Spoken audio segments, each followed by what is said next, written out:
Hoggie's beer reviews. Hoggie's beer reviews.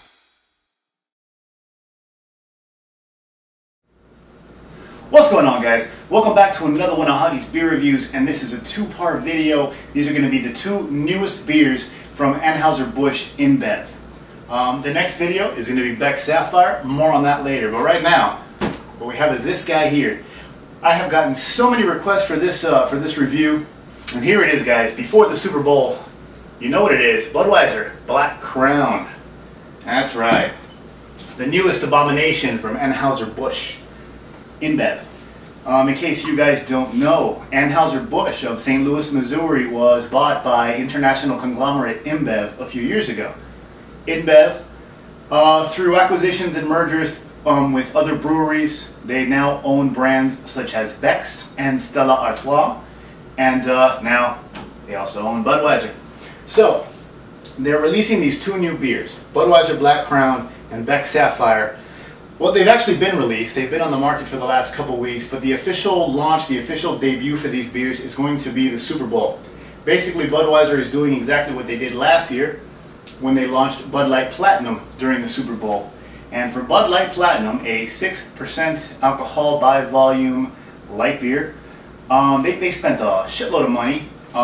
They've had two commercials just for Bud Light Platinum during the Super Bowl, and unfortunately it's been a commercial success. So since the heavily advertised 6% beer trend worked for them, they're doing it again. Budweiser Black Crown is 6% alcohol by volume, and it is they're calling it a golden amber lager.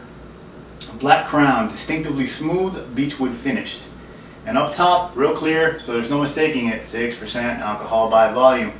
Just to make it clear, regular light beers, Bud Light and such, 4.2, 4.3% alcohol by volume. Regular traditional Budweiser, 5% alcohol by volume. Most regular lagers, like Heineken, are 5%. This is 6. So we're going to try it. We're going to see what it's all about. We have a Budweiser glass. Hurricane Wings glass, but it says Budweiser, only Budweiser thing I own, and we're going to see. Now, back here it says Black Crown, Golden Amber Lager, 6% alcohol by volume. They had to tell you twice. It says, we challenged our 12 Budweiser brewmasters to create a new masterpiece. 6 unique beers were crafted and across America. One was chosen. This amber lager's toasted caramel malt notes and smooth finish earned it the Black Crown. Now, they did release a while back a Budweiser's variety pack, Brewmaster's variety pack. I saw one that had 3 different types of beers. This was one of them, and then shortly thereafter this was released as the single beer in the 6-pack or 12-pack or whatever. And they're going to officially debut it with the commercials during the Super Bowl.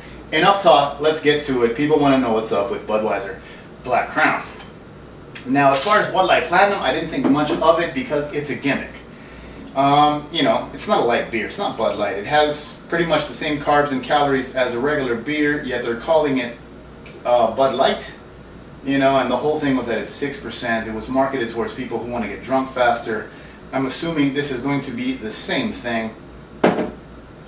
But, you know, I went on this really big, you know, anti-Budweiser, InBev rant last time. I won't do that again this time. Let's just talk about the beer. Now, it is crystal clear, this beer. We'll start there, and it has a ton of carbonation, but the head looks kind of frothy and nice. Take a look at that.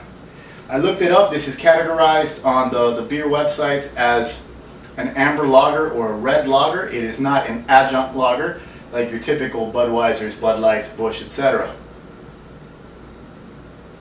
But it does smell kind of bland. I'm getting hints of malt, nothing really strong, nothing really rich. Not a lot of sweetness. Kind of a grainy smell. Maybe a little bit of hops in there, can't be sure. And the head has gone down some, but unlike, you know, your typical Budweiser and Bud Light, which actually have preservatives in it to keep the head from fizzing away even quicker than it does, this is actually looking pretty decent. And once again, it's crystal clear, but it is kind of a golden, it's a golden color. Golden amber, it's kind of accurate. And a lot of active carbonation. So enough talking, let's drink the damn beer.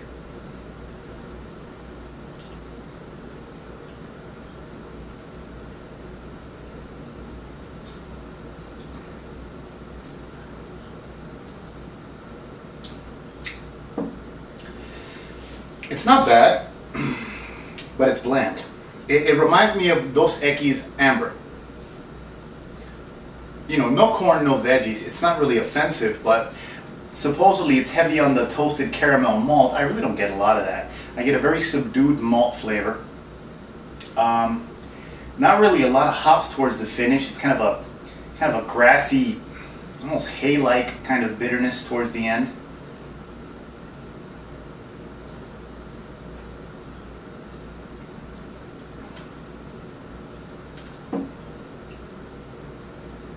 Yeah, no. Okay, I'll put it like this. I will take this beer over a regular Budweiser or a Bud Light any day of the week because it is inoffensive. It doesn't have the rice or the corn that's typically found in those types of beers.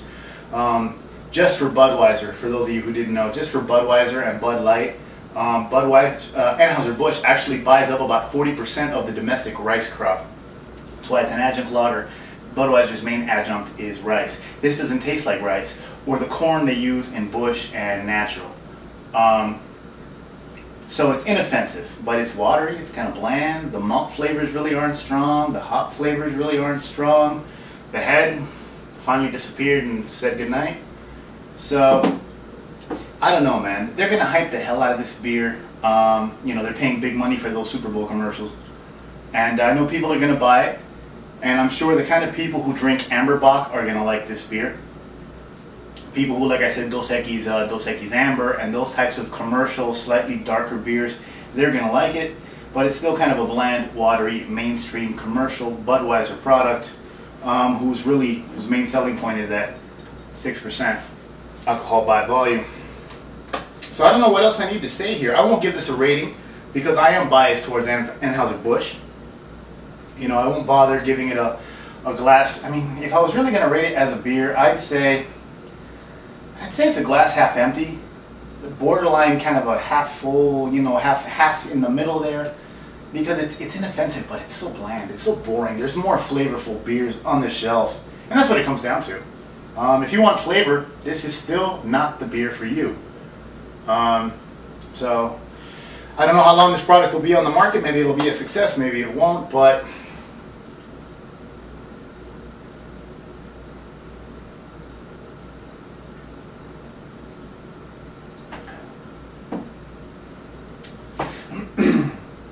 it tastes like a slightly darker Budweiser.